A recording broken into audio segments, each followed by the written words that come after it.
Whatever you do, do not spend the 1955 coins that you see in this video because they've sold in genuine auction sales online for a lot more money than you may imagine. Closer to the end, we'll go over this coin that sold for $9,600, but first, we're going to look at this coin that sold online. This coin got graded by a third-party company called PCGS. Now, grading your coin can be very, very important because it can really increase the value of your coin. The real question comes down to when to grade your coin, which we'll go over here in a bit. If you look at the back right side of this coin, you'll see an area that looks a bit abnormal. That is called a cud die break. So the dies that strike these coins, sometimes they'll break, causing this to happen. If you have a coin with a die break like this, you could have a coin with a lot of money because someone turned a 1 cent coin into 180 bucks, $750 for this Jefferson nickel. And that's a lot of money. This 1955 Denver minted coin was graded by PCGS at a mint state 64.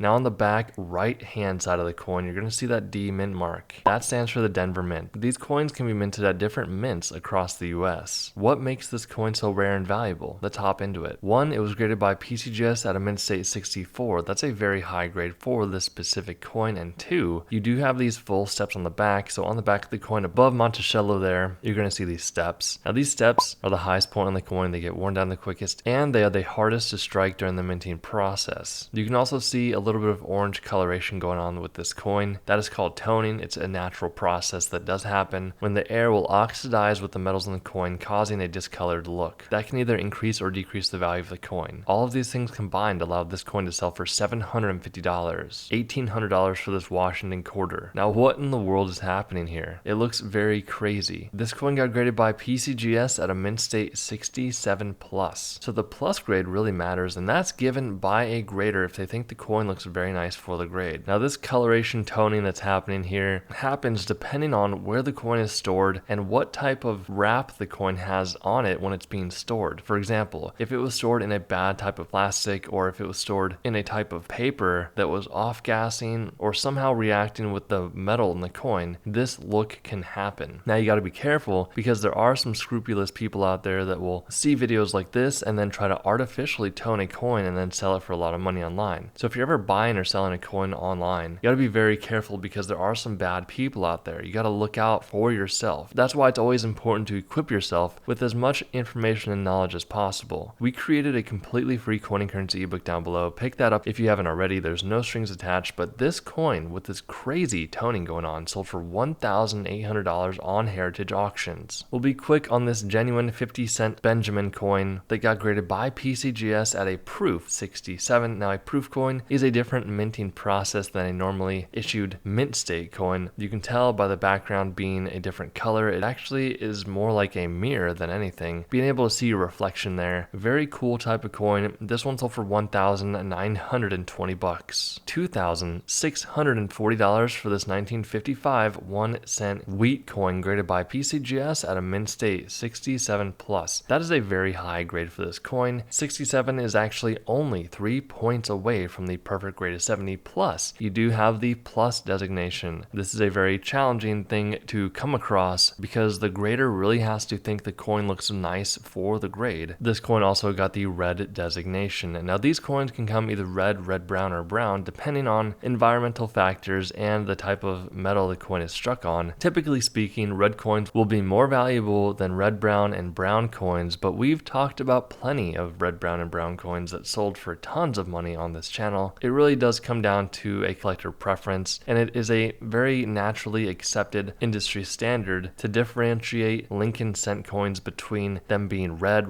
brown, or brown. So big thing here, guys, is going to be the fact that it got the 67 plus grade. That's why it sold for $2,640 bucks. Whoa, what's going on here? You can definitely tell that this coin is not a red coin, but it is more of the brown designation coin. So this one sold for $3,000, and if you haven't noticed already, you've got some extreme doubling happening on this coin. So this is what collectors call a doubled die obverse. Double die obverse coins happen during the minting process. Remember, obverse means the front of the coin, reverse means the back of the coin. You can see in the date, liberty, and in God we trust at the top, there's some very clear and apparent doubling. This coin actually is very well known for the counterfeits out there. People will see a video like this and think that they could just buy counterfeit coins online from a different country and then sell them for a lot of money. Be very careful whenever buying or selling a 1955 double die obverse coin. There are a lot of counterfeits out there, like I've said. It's a good general rule of thumb that the more obvious, apparent, and extreme the doubling is on your coin, the more money it's going to be worth. That's why this coin sold for $3,000. $5,040 for this 1955 Denver minted Roosevelt dime graded by PCGS at a mint state 68 with the full bands on the back. So as I said earlier in this video, when is a good time to actually grade your coin? Well, this coin right here is a perfect example. You've got everything you're looking for. The grade is very high, it does have some toning on it, and there is a price history of a coin like this getting a high grade and being able to sell for a lot of money online. Now, a coin like this is a bit more risky to get graded because there is a higher probability that you won't really make as much money compared to the next coin we go over, which is a really good example to get graded. But on this coin, you do have that crazy toning happening because of how it was stored. You got the full bands on the back, which is that torch. You'll see these horizontal bands. The higher those bands are and they're not worn down and poorly struck, then you can get a designation of the full bands. This one only got graded 2 points away from the perfect grade of 70. I cannot stress how hard it is to get that high of a grade. In grading, most of the time you won't get that high of a grade, but this coin sold for $5,040. $9,600 for this 1955 doubled die obverse cent coin graded by PCGS at a mint state 64 red and brown. So this coin got right in between the red and the brown designation. You got that red brown coloration going on here. This has the very apparent doubling happening. This is a great example of a coin that you should get graded because, as long as it's genuine, people really don't want to be buying double die obverse coins that are not graded and certified because there is a probability that the coin is indeed a counterfeit coin. As soon as a coin gets inside of a holder like PCGS or NGC, these companies have a money back guarantee that the buyer or the seller is going to be protected. That is why these third-party companies are so important to the hobby. Once again, this double die obverse coin, because it graded so highly, sold for $9,600. If you enjoyed this video and you haven't already, pick up our completely free coin and currency ebook down below, and we will see you in the next video.